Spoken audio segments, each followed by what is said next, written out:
Yes, uwo ni Yamano wa boy umusore urimo gutanga icyizere rwose mu muziki nyarwanda ndetse no muri East Africa muri rusange. Ubu tuvugana rwose Yamano agiye gukora banga after banga, hit after hit, ari kumwe n'icyamamarekazi muzi cyane nka Marina. No kuvuga ngo uwitwa Yamano uri gutanga icyizere mu muziki nyarwanda ndetse unaherutse gusohora EP yise Igikwiye, yateguje abakunzi be indirimbo nshya yindi ari kumwe na Marina Deborah bise indirimbo bayise Urwagahararo. Nyuma yo kuririmba ngo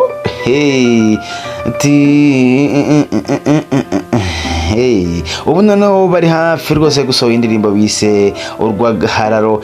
Yenda kuvuga byinshi cyangwa se iravuga byinshi ku bijyanye n'urukundo rw'agahararo. Ese wowe urayumva ute? Ese urumva ari indirimbo koko izaza igakoma? Tukwibutse ko umuhungu wanyu Yamano afite indirimbo hanze rwose, EP ye yise Igikwiye rwose ubu ngubu kuri YouTube Yamano zirimo zigenda zirebwa cyane izo ndirimbo.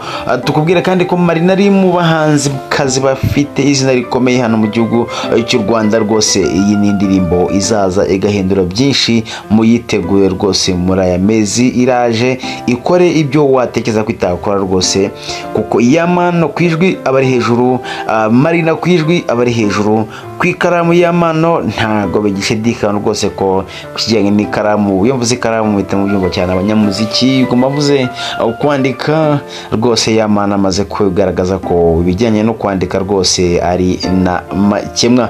Iyi ndirimbo agiye gusohora na Marina, ese mwe muyiteguye mute hirya no hino? Murumva koko izaba hit cyangwa se iraza flopping nk'izindi nkuko zishya? Ariko gusa ukurikije bombi ukuntu bategura kugategura rwose, Marina kandi azwiho gukora featuring ikaba indirimbo rwose iri international. For example nka iyo yakoranye na Philipita Agafoto rwose yabaye indirimbo y'ikimenya bose. Ngira ngo murabizi Marina tuzi ko yazamuwe n'umuhanzi bita Uncle Austin, kandi Austin ko gateguro kuri featuring nyeka ko bana mu gihugu mu bantu rwose bafite mu featuring menshi kandi makorabo menshi cyane, kandi yagiye abahiti rwose.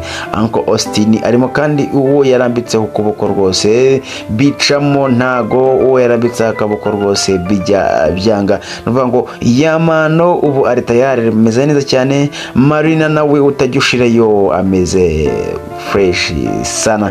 Ese hirya no hino mwe muyiteguye mite? Murabona ari hit cyangwa baraje bashye?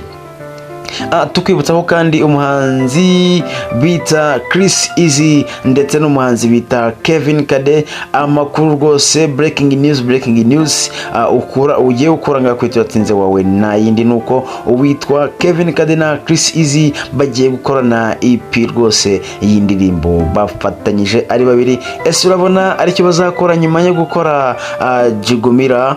Urabona hari hiti bazakora nyuma yo gukora indirimbo nyinshi zigiye zitandukanye? Ba Kevin Kade bagiye bakora muri ndirimbo bayirimbanye na The Ben na Element Ere. Urabona rwose ko Kevin Kade ahagaze neza. Ese ko ahagaze neza na Chris Easy akaba ahagaze neza, ni ikimenyetso cy'uko bagiye kudukoma cyangwa baraje bashye ahubwo basubire hasi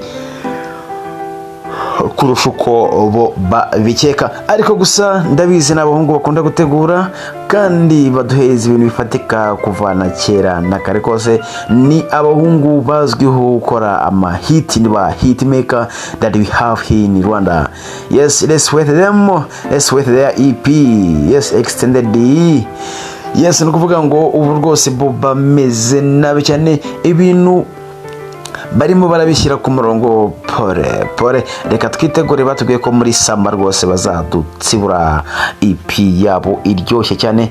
Ese kuba Bulldog na Riderman barakoranye album byaba byibuze ari turufu bahaye bagenzi babo barimo nka Kevin Kade ndetse na Chris Easy, bakaba barabigiyeho. Ngira ngo muribuka yuko witwa Bulldog na Riderman bakoze iyo bita icyumba cy'amategeko, icyumba cya rap, no kuvuga ngo bakoze ingoma, bakoze album rwose. Ngira ngo igitaramo cyabo mwarakitabiriye, byari uburyohe. Ese reka turebe ko iyi ndirimbo ya Yamano na Marina izaba hiti.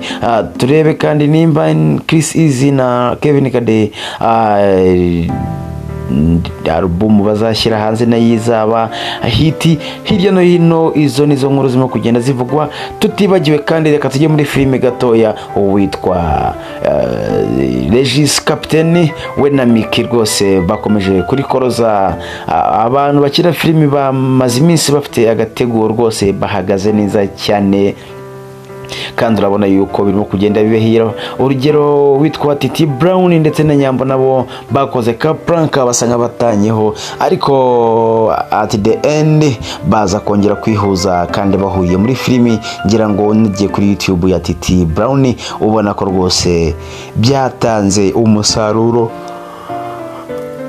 Titi Brown yabyungukiyemo ndetse na Nyambo ni ka prank keza cyane, nk'abantu twari dushyigikiye tuvuga ati aba besto ni gute wundi aba besto bashwana, ariko nyuma twaje kubona ko ari prank.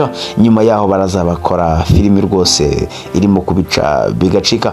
Uwitwa Miki ndetse na Regis nabo badukubise prank, aho bari bamaze iminsi rwose badacana uwaka, abantu baracitse urondogora bavuga bati se bigenze bite, bimeze bite, iki bashwanishije mambo vipi. Ariko by this time bongeye barihuza bakora icyitwa igifilimi koko kivuna.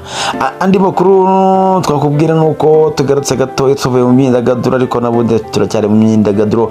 Uzwi nka Prince Kid wamamaye cyane mu gutegura ibitaramo bya Miss Rwanda. Ubu tuvugana Leta Zunze Ubumwe za Amerika zikaba zarifuje ko zamushyikiriza u Rwanda. Kugeza ubu amakuru ariho nuko Prince Kid ashobora kuza mu Rwanda kuburanishwa anytime, ariko amakuru ariho ariko tudahagazeho neza ni ibihuha biraho ngaho gusa nkuko bishobora kuba ukuri, ariko twe ntabwo tutangaza amakuru tudafitiye gihamya 100%.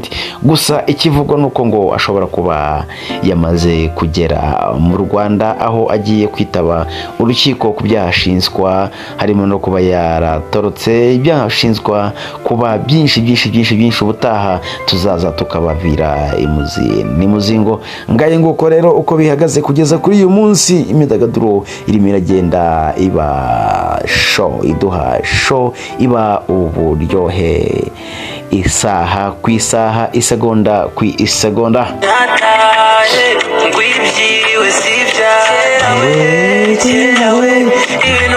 Yes.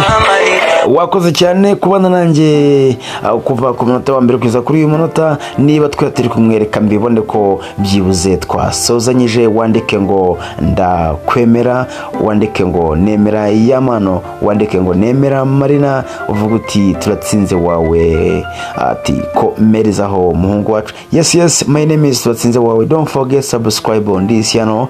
Reka tugaruke.